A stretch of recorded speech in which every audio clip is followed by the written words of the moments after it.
The government will stop funding students who qualify for university but opt to join private universities if what Education Cabinet Secretary Machogu said is anything to go by. Machogu spoke when he appeared before Parliament on Wednesday, the 7th of June 2023. The CS further revealed that the criteria for funding university courses will be based on performance and choice of program, household income bands, affirmative action, and government priority areas.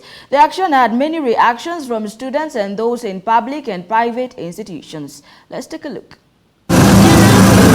State-sponsored students opting to join private universities will have to foot their own tuition cost in a policy shift targeted at resolving the funding crisis in public varsities. Education Cabinet Secretary Machogu told Parliament on Wednesday that this is part of the reforms in the higher education sector to make the universities financially sustainable. That unless a parent or a student makes a choice to go to a private university, of which the consequences will be that the government will not be able to provide funds to that particular university, as government, as much as possible, we are going to sponsor and support those who are joining our public universities.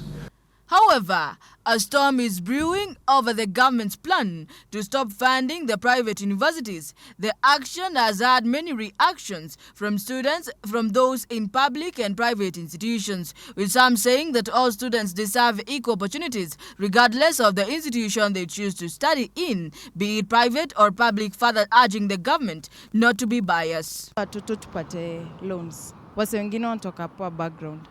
Mother ako home ana struggle. Kitu tu yenye na unapata akona hopes na mtoto aingie university ni hiyo help loan. Acha hizo loans zipewe kila mse. Awe ni wa private, awe ni wa public. Kuna mse mwenye ako private but unapata mama kana struggle.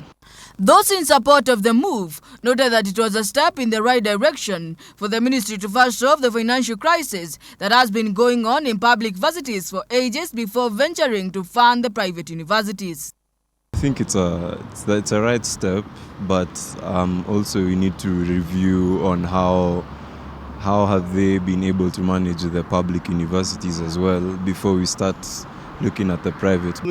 Public university students still suffering, who I think deserve more help more than the private sector, because anyone who goes to the private universities, they're a bit financially able compared to the ones in public and in universities. According to the Universities Fund, most public universities are on the verge of collapsing due to debt and inability to pay stationary deduction such as pay-as-you-earn, SACCO remittances, bank loan payments and remittances to the NHIF and NSSF for health insurance and retirement benefits respectively.